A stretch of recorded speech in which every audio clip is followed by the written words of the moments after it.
तो जैसे कि अपने लास्ट एपिसोड के अंदर देखा था कि मिस फेंग और जियान की जो फाइट होती है वो काफी ज्यादा खतरनाक मोड पे पहुंच जाती है, जहाँ पे जियान अपने 3 कलर के एंग्री बुद्धा लोटस से मिस फेंग की सारी हेकड़ी निकाल देता है। जिसके बाद जो मिस फेंग होती है वो खिसियानी बिल्ली की तरह जियान के ऊपर चपट्टे मारने लगती है और इसी बीच जियान की स्पेस रिंग को टच कर देती है और उन्हें पता चल जाता है कि जियान के पास है एंशियंट फिनिक्स ब्लड, जिस वजह से जो मिस फेंग होती है वो और भी ज्यादा भड़क जाती है। तभी ये सब देख के जो फेंग जन जो होते हैं वो भी जियान के सपोर्ट में आ जाते हैं, मगर मिस फेंग नहीं मानती है और जियान का सिटी स्कैन करने लगती है अपनी एक स्पेशल फॉर्मेशन से। और यहीं से स्टार्टिंग होती है न्यू एपिसोड की, जहाँ पे मिस फेंग जियान को चेक कर रही होती है और अपने मन में बोलती है ऐसा कैसे हो सकता है, इसके पास तो कुछ भी नहीं है। तभी जियान भी बोलता है मिस फेंग क्या हुआ, आपको कुछ मिला। ये सुनती है जो मिस फेंग होती है वो काफी ज्यादा भड़क जाती है और बोलती आखिर तुमने कहाँ छुपाया मेरे ब्लड को, जल्दी से बताओ। ये सुन के जियान कोई भी जवाब नहीं देते और एक स्माइल कर देते, मगर तभी फेंग जन बोलते हैं थैंक यू नर, तुम्हारी बहुत हुई नौटंकी, अगर तुमने अभी के लिए इसे बंद नहीं किया तो फिर मैं भूल जाऊंगा कि तुम डीवन फ्लेक्स क्लैन से, और फिर उसके बाद तुम मुझे ब्लेम मत करना जो मैं तुम्हारे साथ करूंगा। ये सुन के जो मिस फेंग होती है उनकी बोलती बंद हो जाती है। वहीं पे जो जियान होता है एकदम मस्त स्टाइल में खड़ा रहता है, मगर तभी जो लीजू से होता है वो कुछ सोचता है और फिर बोलता है मिस फेंग क्यूनर, लगता है कि तुमसे इस मैटर में कुछ गड़बड़ हो गई है, इस वजह से आज के लिए ये मैटर को यहीं पे बंद करो। ये सुन के मिस फेंग को काफी तो गुस्सा तो आता है, मगर वो अपने गुस्से को पी जाती है और वहाँ से जाने लगती है और बोलती अभी के लिए जियान ये मत सोचना कि मैटर खत्म हो चुका है, और वहाँ से जाने लगती है। मगर तभी जियान बोलता है आप ऐसी पतली गली से यहाँ से नहीं निकल सकती हो, क्योंकि आप विंड लाइटिंग पॉइंट की चीफ हेड हो डिसेबलों के अंदर, इस वजह से मैं 100% श्योर हूँ कि आप अपनी बर्डों से ऐसे तो पीछे नहीं हटोगी। ये सुन के जो मिस फेंग होती है वो अपनी जगह पे रुक जाती है और गुस्से से आग बबूला होने लगती है, और जो बैठी हुई ऑडियंस होती है वो आपस में चुगलियां करना स्टार्ट कर देती है और बोलती है ओ इस लड़की ने अपनी गलती की माफी नहीं मांगी, ओ ये तो डिसेबल चीफ है विंड लाइटिंग पॉइंट की, ये फिर भी अपने बर्डों पे नहीं खड़ी है, ये तो बहुत गंदी लड़की है। ओ ये सुन के मिस फेंग को काफी ज्यादा गुस्सा आता है, मगर वो अपने गुस्से को पी जाती है और जियान से बोलती है आज यहाँ पे जो कुछ भी हो उसमें सारी की सारी गलती मेरी है, जो मैंने तुम्हें गलत समझ लिया, मगर जिन तुम काफी ज्यादा दयालु इस वजह से मुझे तुम पे पूरा विश्वास है कि आप मुझे माफ कर दोगे। ये बोल के मिस फेंग वहाँ से चली जाती है। तभी जो फेंग जन जो होते हैं वो आगे आ जाते हैं और बोलते हैं तो जैसा कि इस फाइट का जो रिजल्ट है वो आ चुका है और आपने जैसा कि प्रॉमिस किया था उसके अकॉर्डिंग विंड लाइटिंग पॉइंट और जियान के बीच की जो दुश्मनी अब उसे खत्म कर देना चाहिए। ये सुन के जो लीजन से होता है वो भी थोड़ी देर सोचता और बोलता कि जैसा कि जिन अब तुम जीत चुके हो और फेंग जन ने भी तुम्हारा सपोर्ट किया, इस वजह से मैं सब चीजों को साइड रखने के लिए तैयार हूँ, मगर तुम एक बात का ध्यान रखना, अगर फ्यूचर में 3000 लाइटिंग पॉइंट लीक हो जाती है तब तुम्हें मेरे हाथों से कोई भी नहीं बचा पाएगा, मैं पर्सनली तुम्हें मारूंगा। ये सुन के जन बोलते कि आप बिल्कुल भी चिंता मत करो, क्योंकि मैं ये बात को बहुत ही अच्छे से जानता हूँ कि मैं अभी के लिए आपके सामने एक दूध पीता बच्चा हूँ और आप मुझे कभी भी चींटी की तरह मसल सकते हो। ये सुनकर जो फेंग जन जो होते हैं वो आगे आते और बोलते जैसा कि इस कंपटीशन को देखा जाए तो अभी के लिए मेरे हिसाब से जो विंड लाइटिंग पॉइंट है वो काफी ज्यादा अच्छा किया इसमें, इस वजह से मेरा मानना है अभी के लिए इस कंपटीशन को विनर वो हमें इन्हें बनाना चाहिए। बाकी का आप दोनों का क्या ओपिनियन है इसके लिए, तो वो दोनों पॉइंट के लीडर भी इसके लिए मान जाते हैं। तो ये सब देखते कर फेंग जन जो बोलते हैं तो जैसा कि अभी ये कंपटीशन खत्म हो चुका है तो फिर मैं आप लोगों के आज के लिए यहाँ पे जितना भी आतंक हो उसके लिए मैं आप सभी से माफी मांगता हूँ, और फिर जियान से बोलते चलो यहाँ से चलते हैं। और ये बोलते वो अपनी दीदी को निकालते और जियान को लेके वहाँ से जाने लगते हैं। तो उनके पीछे मिस मू और लिंग यान भी चले जाते हैं। वहीं पे ली जूजी उनको जाते हुए देखते कर बोलता है मिस फेंग से क्या तुमने सच में इस लड़की के पास सेंस किया था अपने एंशिएंट फिनिक्स ब्लड को। ये सुन के जो मिस फेंग होती है वो हमेशा ला देती और बोलती मैं गलत नहीं हो सकती हूँ, मगर मुझे एक बात समझ में नहीं आ रही है, जब मैं उसे सर्च कर रही थी तब मैं उसे सर्च क्यों नहीं कर पाई। ये सुनने के जो लीजन होता है वो एक गहरी सांस लेता और कुछ सोचते हुए बोलता है मुझे लगता है कि तुम्हें अभी के लिए अपने फिनिक्स टाइप के लोगों को बता देना चाहिए इसके बारे में, क्योंकि उनको तो फॉलिंग स्टार पेवेंट भी नहीं रोक पाएगा, क्योंकि हेवनली डिवन फिनिक्स की जो पावर वो बहुत ही ज्यादा है, उसका सामना अभी के लिए फॉलिंग स्टार पेवेंट नहीं कर सकता है। ये सुन के जो मिस फेंग होती है वो हमेशा ला देती और फिर सीन कट होकर जियान के ऊपर आ जाता है, जो कि फेंग जन के पीछे पीछे जा रहा होता है, मगर तभी अचानक से जियान को बहुत ही तेज दर्द होने लगता है और उसकी हालत काफी ज्यादा खराब हो जाती है। ये देखते हैं जो लिंग यान होता है वो झट से जियान के पास आता है और उसे पकड़ लेते हैं। फेंग जन भी रुक जाते हैं और जियान को देखते और बोलते हैं अभी के लिए काफी ज्यादा जख्मी है, और फिर आसपास की जगह को देखते और बोलते कि हमें एक अच्छी जगह ढूंढनी होगी जहाँ पर हमें इसे हील कर पाए। और फिर इसी के साथ सीन कट होकर एक पहाड़ के ऊपर आ जाता है जहाँ पे सभी लोग खड़े होते हैं और जियान क्रॉस लग कर बैठा हुआ होता है और उसने अभी के लिए अपनी ग्लेस फ्लेम को बाहर निकाल रखा होता है, मगर उसे अभी के लिए काफी तेज दर्द हो रहा होता है और वो सभी लोग बहुत ही ध्यान से जियान को देख रहे होते हैं। मगर तभी लिंग यान फेंग जन जैसे बोलते कि अभी के लिए इसको हुआ क्या है, और वो कुछ जवाब देते उससे पहले जो जियान होता है वो अपने हाथों से डीमन फिनिक्स ब्लड को बाहर निकाल लेता है, जैसे अभी के लिए उसने ग्लेस फ्लेम से कवर कर रखा था। तभी उसके अंदर से काफी भयानक एनर्जी निकलती हुई फेंग जन उसे पहचान जाते और बोलते हैं ये तो डीमन फिनिक्स ब्लड एसेंस है, जिसे देखकर अभी के लिए ऐसा लग रहा है कि इसने अभी के लिए छुपा के रखा था अपनी हेवनली फ्लेम के अंदर। वहीं पे जो मिस में होती है वो उस ब्लड की क्वालिटी को देख के हैरान हो जाती है और बोलती है ये तो एक बेस्ट क्वालिटी का डीमन फिनिक्स ब्लड है, अभी के लिए इस ब्लड की ब्लड लाइन को देखा जाए तो ये किसी डाउजूम लेवल के मैजिकल बीस्ट का ब्लड है। ये सुनकर फेंग जन बोलते हैं तो बहुत ही अच्छी बात हुई कि उन लोगों ने अभी के लिए इसे नहीं पकड़ पाया, वरना ये बात पता चल जाती डीमन फिनिक्स के ट्राइब के लोगों को कि उनका एक एंशिएंट डाउजूम लेवल के मैजिकल बीस्ट का एसेंस ब्लड अभी के लिए चोरी हो गया है और उसे चुराने वाला ये है। वो एकदम से पागल हो जाते और इसके लिए बहुत ही बड़ी मुसीबत खड़ी हो जाती और फिर उन दोनों की तरफ देखते और बोलते हैं एक बात का ध्यान रखना, ये बात कानो कान किसी को पता ना चले। तो इसके लिए वो दोनों ही मान जाते, मगर तभी लिंग यान बोलता है मुझे एक बात समझ में नहीं आ रही जियान इसे बाहर क्यों नहीं निकाला, इतना पेन क्यों बर्दाश्त कर रहा है। ये सुनने के जो फेंग जन होते हैं वो बताते कि अभी के लिए मैं गेस कर रहा हूँ तो अभी के लिए जो एंशिएंट ब्लड है वो जियान की बॉडी से मर्ज हो चुका है, क्योंकि जियान ने वहाँ पे बचने के लिए अपनी हेवनली फ्लेम की मदद से इसे अपनी बॉडी के अंदर छुपा लिया था और इस ट्रिक की मदद से जियान वहाँ तो अभी के लिए फिलहाल के लिए बच गया, मगर उसके हाई हेवनली फ्लेम के टेम्परेचर की वजह से वो जियान की पूरी बॉडी के अंदर फैल चुका है। इस वजह से अभी के लिए जियान को काफी ज्यादा प्रॉब्लम हो रही है उस ब्लड की एनर्जी को सप्रेस करने में, और ऐसा करना बिल्कुल भी उसके लिए आसान नहीं होगा। मगर तभी जियान बोलते कि मैं तुम्हें सप्रेस करके रहूंगा और मैं तुम्हें रिफाइन भी कर लूंगा, मगर उससे पहले मुझे तुम्हें क्लीन करना होगा, उसके लिए सारे ब्लड को एक जगह पे इकट्ठा करना पड़ेगा। और ये बोलती है एकदम सर्च वारंट जारी करवा देता है हेवनली फ्लेम की मदद से, जिस वजह से वो सारे ब्लड को एक जगह पे इकट्ठा कर देते और फिर जियान अपनी बॉडी के अंदर ही एक मैजिकल कढ़ाई को बनाता है और उसे रिफाइन करने लगता है। मगर ऐसा करना जियान के लिए बिल्कुल भी आसान नहीं होने वाला था, क्योंकि जो ब्लड था वो बहुत ही ज्यादा अग्रेसिव था। इस वजह से वो जियान के ऊपर ही हमला कर रहा था और जियान के डीएनए जलाने में लगा हुआ था। मगर जियान भी कोई कच्चा खिलाड़ी नहीं होता और अपनी हेवनली फ्लेम की पावर को और भी ज्यादा बढ़ा देता और उसे रिफाइन करने लगता है। और जैसी ब्लड रिफाइन होता तो उसमें से एनर्जी बाहर निकलने लगती और जियान की पूरी बॉडी के अंदर फैलने लगती है। और जब जियान उस एनर्जी को देखता है वो काफी ज्यादा खुश हो जाता है और बोलता है अगर इस एनर्जी को मैं एब्जॉर्ब कर लेता हूँ तो जो मेरी स्ट्रेंथ है वो काफी ज्यादा फास्ट तरीके से बढ़ेगी, क्योंकि इसके अंदर जो एनर्जी वो बहुत ही ज्यादा है और बहुत ही पावरफुल है। तभी ब्लड के अंदर से काफी ज्यादा भयानक एनर्जी बाहर निकलने लगती है, जैसे देख के जियान बोलता है ये एनर्जी तो बहुत ही ज्यादा है, जिसे एब्जॉर्ब करते टाइम मैं अनस्टेबल भी हो सकता हूँ, लेकिन जो एनर्जी वो काफी ज्यादा कमाल की है। तभी फेंगजन जो बोलते कि अभी के लिए लड़का इस एनर्जी को एब्जॉर्ब करने की सोच रहा है, वो भी अकेले। तभी मिस बोलते कि एंशिएंट फीनिक्स ब्लड को एब्जॉर्ब करना बहुत ही ज्यादा मुश्किल है एक ह्यूमन बॉडी के लिए, मगर ये बात भी सच है अगर इसे कोई एब्जॉर्ब कर लेता है तो इसके जो साइड इफेक्ट होंगे वो काफी ज्यादा कमाल के होंगे, मगर इसे एब्जॉर्ब नहीं कर पाता है तो इसकी जो बॉडी वो फट जाएगी और ये मारा जाएगा। ये सुनने के लेनर बोलते कि अभी के लिए ब्लड तो थोड़ा ही सा है, जिन इसे 2 मिनट में सपाचट कर जाएगा और अगर नहीं कर पाएगा तो हम लोग बाहर से उसकी मदद कर देंगे। ये सुनने के मिस में बोलते बिल्कुल भी नहीं, एसेंस ब्लड के अंदर बहुत ही ज्यादा एनर्जी है और जियान इसे एब्जॉर्ब नहीं कर पाता है, और तब हम लोग एक्सटर्नल फोर्स की मदद से इस ब्लड को बाहर निकालने की कोशिश करते हैं तो जियान को काफी सीरियसली इंजरीज हो सकती है। जैसे उनकी लिंग काफी ज्यादा डर जाता है, मगर तभी फेंगजन जो बोलते कि डरने की कोई बात नहीं है, अभी के लिए हमें जियान का इंतजार करना चाहिए और जरूरी जियान के पास कोई ऑप्शन होगा इन सभी चीजों से डील करने का, और अभी के लिए तुम बाहर जाओ और जाके रक्षा करो। ये सुनने की जो मिस में होती है वहाँ से बाहर चली जाती है लिंगियन के साथ और अपने एक फॉर्मेशन से उस पहाड़ के ऊपर एक सील्ड को बना देती है जिससे कोई भी अंदर ना जा पाए। वहीं पे जियान अभी के लिए उस ब्लड को रिफाइन कर रहा होता है और उसकी जो एनर्जी थी वो अभी के लिए पूरी जियान की बॉडी के अंदर घूम रही होती है, जिस वजह से जो जियान का डीएनए था उसको भी नष्ट कर रही होती है। और ये जो प्रोसेस थी वो काफी ज्यादा पेनफुल थी। तभी जियान एक जोर की दौड़ लगाता है जिस वजह से वहाँ पे काफी ज्यादा वेव्स निकलती है। ये सब देख के फेंगजन जी बोलती है इसका क्या मतलब है, ये लड़का अभी के लिए इस एनर्जी को एब्जॉर्ब नहीं कर पा रहा है। वहीं पे जियान की जो हालत थी वो और भी ज्यादा खराब होने लगती है। अभी के लिए जियान उस एनर्जी को बिल्कुल भी एब्जॉर्ब नहीं कर पा रहा था। अब वो एंशिएंट फीनिक्स ब्लड की जो एनर्जी थी वो जियान के हाथों से बाहर निकल चुकी थी। इस वजह से जियान की पूरी बॉडी के अंदर क्रैक्स ही क्रैक्स आ जाती है, मगर जो एनर्जी थी वो अभी भी निकलना बंद नहीं हो रही थी। इस वजह से इतनी ज्यादा एनर्जी हो जाती है कि वो जियान के हर एक छेद से बाहर निकल रही थी, और वो कौन कौन से छेद उस पर ज्यादा नहीं जाएंगे। वहीं पे जो फेंगजन जी थे वो भी तैयार हो चुके थे और अपनी देखे को निकाल लेते और बोलते कि जियान अभी के लिए तुम्हें पता होना चाहिए था इसके अंदर कितना बड़ा रिस्क हो सकता है, लेकिन मेरे होते हुए मैं तुम्हें कुछ भी नहीं होने दूंगा, और जियान की मदद करने के लिए जाने लगते। मगर तभी अचानक से वो एकदम से हैरान हो जाते क्योंकि जियान के पीछे निकल आए थे उसके वोन विंग, जो कि अभी के लिए वो सारी एनर्जी को एब्जॉर्ब कर जाते, जो कि अभी के लिए जियान की बॉडी के छेद से बाहर निकल रही थी। वहीं पे फेंगजन जी भी उन वोन विंग्स को देख के काफी ज्यादा हैरान हो जाते। वहीं पे जो जियान की हालत थी अब वो धीरे धीरे सही होने लगती है और जो उसकी बॉडी पे अभी के लिए क्रैक्स आ गए थे वो भी धीरे धीरे गायब हो जाती है। मगर जो एनर्जी थी वो अभी भी इतनी ज्यादा हो चुकी थी वोन विंग्स के अंदर कि वो भी उसे कंट्रोल नहीं कर पा रही होती है। अभी जन एक जोर की दौड़ मारता है और उसकी वोन विंग्स में से निकलता है एक एनर्जी का प्लर, और जो मिस की शील्ड होती है वो ऐसे फट जाती है जैसे कोई पेपर, और उसमें से जो एनर्जी बाहर निकलती है जिस वजह से वो दोनों काफी ज्यादा पीछे खिसकी हुई चली जाती है। और यहाँ पे जो जियान होता है वो धीरे धीरे करके फिर से नॉर्मल हो जाता है, उसकी एनर्जी भी काफी ज्यादा कम हो जाती है और बोलता है कि अच्छा हुआ जो मैंने वोन विंग को पहले रिफाइन कर लिया, वरना इस एनर्जी की वजह से आज मैं पटाखे की तरह फट जाता। वहीं पे फेंगजन जी भी नॉर्मल हो जाते और बोलते ये लड़का तो सच में एक मॉन्स्टर है, क्योंकि याओचिन और मैं भी होते तो हम लोग भी D1 फ्लिक से पंगा लेने से पहले 100 बार सोचते। सच में जो तुम्हारा डेसावेल वो बहुत ही ज्यादा ब्रेव है। वहीं पे जियान अपनी पूरी बॉडी को चेक करता और खड़ा हो जाता और बोलता कि सॉरी मुझे माफ कर देना, मैंने नहीं सोचा था कि इतना बड़ा रायता फैल जाएगा। जिसे उनके फेंगजन जी बोलते कोई दिक्कत वाली बात नहीं है, मगर अभी के लिए तुम मुझे ये बताओ क्या तुमने सच में एंशिएंट फीनिक्स ब्लड को पूरी तरीके से एब्सॉर्ब कर लिया? तो जियान हमेशा ही ला देता है। तभी फेंगजन जी बोलते कि तुम्हारे पास तो सोनिक वेव अटैक भी है जो कि ड्रैगन और फिनिक्स दोनों का है, और इस तरीके का इस पूरी दुनिया कॉन्टिनेंट के अंदर मिलना ऑलमोस्ट नामुमकिन है। ये सच में काफी हैरानी की बात है, बिल्कुल भी मैंने नहीं सोचा था कि तुम्हारे पास इस तरीके की कोई चीज होगी। ये संदिग्ध जियान अपने मन में बोलता है जो मैंने हीनियन ड्रैगन पिल खाई थी उसकी मदद से मुझे ड्रैगन रॉड मिली थी, मगर ये जो फिनिक्स रॉड है वो शायद मुझे इस ब्लड एसेंस को एब्सॉर्ब करने की वजह से मिली है। तभी फेंगजन जी बोलते कि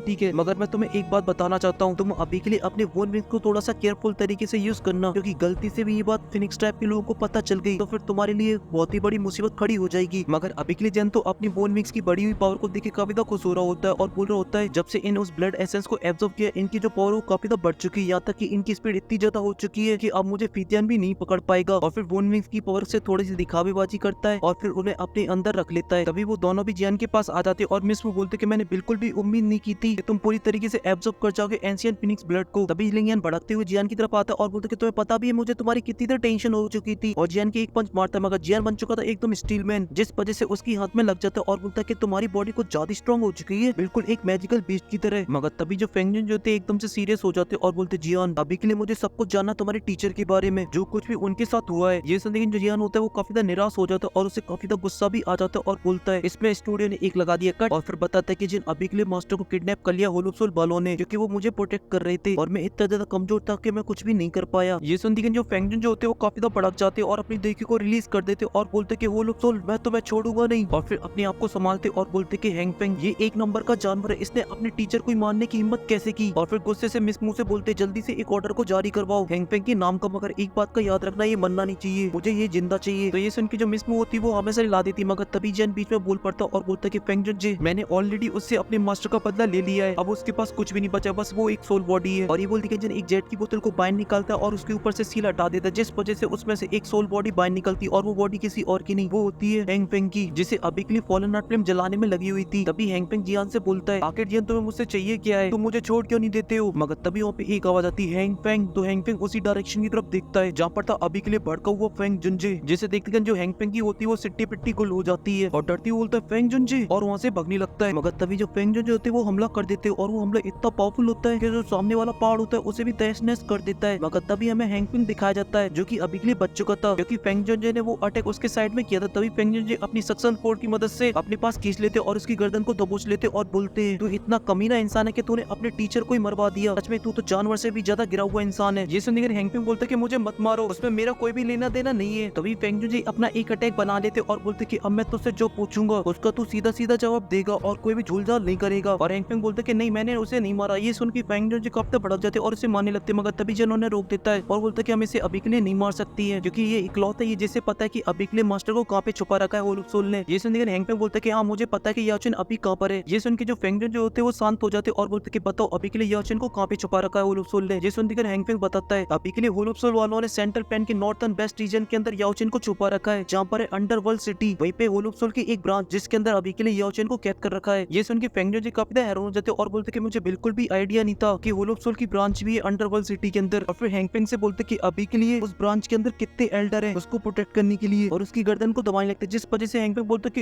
ये सुन फेंग जुनजे बोलते कि तुमने मुझे थोड़ा सा पागल वागल समझ रखा है क्या, जैसे कि मुझे आइडिया नहीं कि होलो सोल किस तरीके से काम करता है। होलो सोल की छोटी से छोटी ब्रांच के अंदर भी इतनी ज्यादा इंपॉर्टेंट सोल आएगी तो वहाँ पे कम से कम 2 एल्डर और एक डिप्टी हेड जरूर होगा वहाँ पर उसे प्रोटेक्ट करने के लिए। और जो याओचेन की सोल है वो उनको काफी तो पसंद है, क्योंकि जो होलो सोल वाले उसकी एल्केमिस्ट स्किल को लेकर काफी ज्यादा इंप्रेस है। इस वजह से हरामी कुत्ते तो अपनी हरकतों से बाज नहीं आएगा और उस सोल को जियान के पास फेंक देते, तो जियान भी उस जेट की बोतल में रख लेता है। और फेंग जुनजे बोलते कि अभी के लिए इसे रख लो, शायद ये फ्यूचर में हमारे कुछ काम आ जाए। तो जियान भी उस जेट बोतल को अपनी स्पेस ट्रेन के अंदर रख लेता है। तभी जियान बोलते कि आप तो पहले से मास्टर यालो के साथ रहे हो, इस वजह से आपने पहले भी डील किया होगा होलो सोल के साथ, इस वजह से आपको तो पता हो कि उन्होंने मास्टर को क्यों कैद कर रखा है। ये सुन के फेंग जुनजे थोड़ी देर सोचते और बोलते कि अभी के लिए होलो सोल का एक बहुत ही बड़ा प्लान है जो कि पूरा कर सकता है एक एल्केमिस्ट, इस वजह से वो काफी सारे एल्केमिस्ट को कैद कर रही है। और इनकी नजर याओचेन के ऊपर तब पड़ेगी जब मैं और याओचेन इनके साथ फाइट किया करते थे, तब से इन लोगों की नजर थी याओचेन के ऊपर। ये सुन के जो जियान होता है वो अपने मन में बोलता कि इसका मतलब जो होलो सोल वाले हैं वो काफी लंबे टाइम से मास्टर यालो के ऊपर नजर रख रहे हैं और उन्हें पकड़ने की कोशिश कर रहे थे। तभी मिस बीच में बोल पड़ती और बोलती है क्या ये जियान की वही मास्टर है जो कि हमारे पॉलिस्टर प्लेन के फाउंडर और मास्टर थे। ये सुन के जो जियान होता है वो काफी हैरान हो जाता है। तभी फेंग जुनजे बताते हैं मैंने और याओचेन ने मिलकर ही इस पॉलिस्टर प्लेन की नींव को रखा था, मगर अचानक से वो एक टाइम पे गायब हो गया। उसके बाद मैं इस क्लैन को संभाल रहा हूँ, मगर अभी के लिए जो लीडर की पोजीशन है वो आज भी खाली पड़ी है और वो उसके लिए है और मुझे 100% ट्रस्ट है कि वो वापस आएगा। मगर अभी के लिए हमें अपने सभी कदमों को धीरे धीरे करके आगे बढ़ाना होगा, क्योंकि ये गलती से भी न्यूज लीक हो जाती है तो फिर हमारे लेने के देने पड़ जाएंगे, क्योंकि वो याओचेन की सोल को होलो सोल ले जाएंगे। उसके बाद हमारा उसको बचाना ऑलमोस्ट नामुमकिन है। ये सुनते जिन एकदम से भावनाओं में बह जाता और बोलते क्यों ना हम अभी जाके उसके ऊपर हमला करते, मगर फेंग जुनजे उसे रोक देते और बोलते कि नहीं अभी के लिए मुझे थोड़ा सा टाइम लेना पड़ेगा, क्योंकि मैं सबसे पहले एक बंदे को भेजूंगा वहाँ की इन्फॉर्मेशन लेने के लिए कि वहाँ पे कितने पावरफुल लोग हैं और याओचेन अभी के लिए वहाँ पर है कि नहीं है। और जैसे ये बातें कंफर्म हो जाएगी सीधा जाके उसके ऊपर हमला कर देंगे और अभी के लिए तुम्हें ज्यादा टेंशन लेने की जरूरत नहीं है। तो अभी के लिए याओचेन की सोल के साथ कुछ भी नहीं करेंगे, क्योंकि उन्हें अभी के लिए उसकी स्किल्स की जरूरत है जो कि ये एल्केमिस्ट स्किल। तभी जो लिंगियान होता है वो जियान को थोड़ी सी हिम्मत देता है। तभी फेंग जुनजे बोलते कि मैं सबसे पहले यहाँ से पॉलिस्टर प्लेन जाऊंगा इस सभी चीजों की तैयारी करने के लिए। और छोटे लड़के तुम्हारे आगे के क्या प्लान है। ये सुनते कि जियान बोलते कि मैं यहाँ से पिल टावर जाऊंगा पिल गैदरिंग कंपटीशन के लिए। ये सुनते कि फेंग जुनजे बोलते पिल गैदरिंग कंपटीशन और फिर एक स्माइल करते और बोलते कि याओचेन ने भी इस कंपटीशन के अंदर भाग लिया था और वो पिल गैदरिंग कंपटीशन का चैंपियन रहा था और तुम उसके डिसेबल, इस वजह से तुम्हारा फर्ज बनता है उसके नाम को आगे ले जाना और ऐसा करते तो फिर तुम्हें एक मौका मिलेगा 3000 बर्निंग फ्लेम को लेने का। ये सुनते कि जियान बोलता कि आप आपने बिल्कुल सही बोला। इस सेंट्रल प्लांट के अंदर बहुत ही सारे पावरफुल लोग हैं जो कि काफी खतरनाक है। इस वजह से अगर मुझे उनका सामना करना है और अपने टीचर को बचाना है तो उसके लिए मुझे 3000 बर्निंग फ्लेम को लेना होगा, वो भी जल्द से जल्द। तभी मैं सामना कर सकता हूँ 1000 लेवल की वॉरियर का। ये सुन के फेंग जुनजे एक स्माइल कर देते और एक जेट का टोकन को बाहर निकालते और जियान को दे देते और बोलते हैं, फ्यूचर में अगर तुम्हें कोई भी प्रॉब्लम आ जाती है जिसका तुम सामना नहीं कर पा रहे हो तो तुम इस जेट की पीस को तोड़ देना, मैं तुरंत ही वहाँ पे हाजिर हो जाऊंगा। तो जियान भी तुरंत उसे रख लेता और फेंग जुनजे को थैंक यू बोलता है। तभी फेंग जुनजे उसके कंधे पे हाथ रखते और बोलते हैं, ध्यान रखना अपना, क्योंकि याओचेन ने तुम्हें फ्लेम मंत्र दिया है जिससे पता चलता है याओचेन के लिए तुम्हारी क्या वैल्यू है। ये सुनने जो जियान होता है वो भावनाओं में बह जाता और बोलते कि टीचर मेरे लिए फादर की तरह थे और अगर टीचर नहीं होते तो मुझे डर था कि आज मैं जिंदा भी नहीं होता यहाँ पर। इस वजह से अगर मुझे टीचर को बचाने के लिए अपनी जान भी देनी पड़ी तो फिर मैं जान भी दे दूंगा, मगर मैं अपने टीचर को बचा के रहूंगा। ये सुन के फेंग जुनजे बोलती कि सच में याओचेन ने इस बार एक अच्छे पर्सन को चूज किया है और तुम भी चिंता मत करो, मैं जरूरी उसे ढूंढ लूंगा और साथ ही उन लोगों के साथ भी कॉन्टेक्ट करूंगा जिन लोगों की मदद की थी याओचेन ने। ये सुन के जो जियान होता है वो फेंग जुनजे को थैंक यू बोलते हैं इन सभी हेल्पों के लिए। तभी फेंग जुनजे बोलते कि अब टाइम काफी कम बचा है, इस वजह से हम सभी को अपने अपने काम में लग जाना चाहिए। इस उनके जियान भी हमें से हिला देता है और फिर लिंगियान के साथ वहाँ से निकल जाता है। और फिर फेंग जुनजे होते वो आसमान की तरफ देखते और बोलते कि फाइनली मुझे तुम्हारे बारे में न्यूज मिल चुकी है, इस वजह से मैं किसी भी कीमत पे तुम्हें बचा के रहूंगा। और ये बोलते वो अपनी देवियों को निकाल लेते और फिर मिस मू को लेके वहाँ से चले जाते और फिर सीन कट होकर जियान के ऊपर आ जाता जो अभी के लिए लिटिल पेई डॉक्टर और छोटे पैकेट के बारे में सोच रहा होता और बोल रहा होता है, मैं उम्मीद करता हूँ कि तुम सही सलामत पिल टावर पहुंच चुकी होगी। अभी लिंगियन पूछता है कि अब हमारे क्या प्लान है। जेसन दिगन बोलते कि अब हम जा रहे हैं पिल टावर। जेसन दिगन बोलता है कि तुम्हें पता भी पिल टावर कहाँ पर है? वो है पिल सिटी के अंदर और पिल सिटी यहाँ से काफी दूर है, अगर हम वो मूल का यूज करते तो उससे भी 1 महीना लग जाएगा हमें। जेसन दिगन बोलते थे फिर देर किस बात की, चलो ना जल्दी से चलते हैं। और ये बोल के वो दोनों वहाँ से निकल जाते एक नए सफर के लिए और हमको लगता है कि एपिसोड खत्म, मगर तभी हमें दिखाई जाती है हमारी प्यारी दुलारी यूनर जो कि अभी के लिए गोरेलम के अंदर होती। तभी वहाँ पे लिंगजिंग आ जाते और यूनर को बताते हैं सेंट्रल पेन के अंदर एक बंदा अपीयर हुआ है जिसका नाम है जियान, जिसने रखा है एकदम फुल आतंक। ये सुनते यूनर काफी खुश हो जाती है और बोलती है जल्दी से ऑर्डर जारी करवाओ, प्रिंसेस जा रही है गोरेलम से। और इसी के साथ जो एपिसोड होता है वो खत्म हो जाता है। मगर आप लोग मुझे ये बताइए अभी के लिए जो बैटल 7 का प्रीव्यू आया है जिसके अंदर हमारी जो क्वीन मेडुसा है वो टीचर बन चुकी है, क्या मुझे इसे एक्सप्लेन करना चाहिए क्या नहीं करना चाहिए? अगर करना चाहिए तो इस वीडियो पे करा दीजिए 10 की लाइक और 1 की कमेंट। फिलहाल के लिए इस वीडियो में सिर्फ इतना ही। मैं मिलता हूँ आपसे नेक्स्ट वीडियो में, तब तक के लिए आप सभी को बहुत सारा प्यार।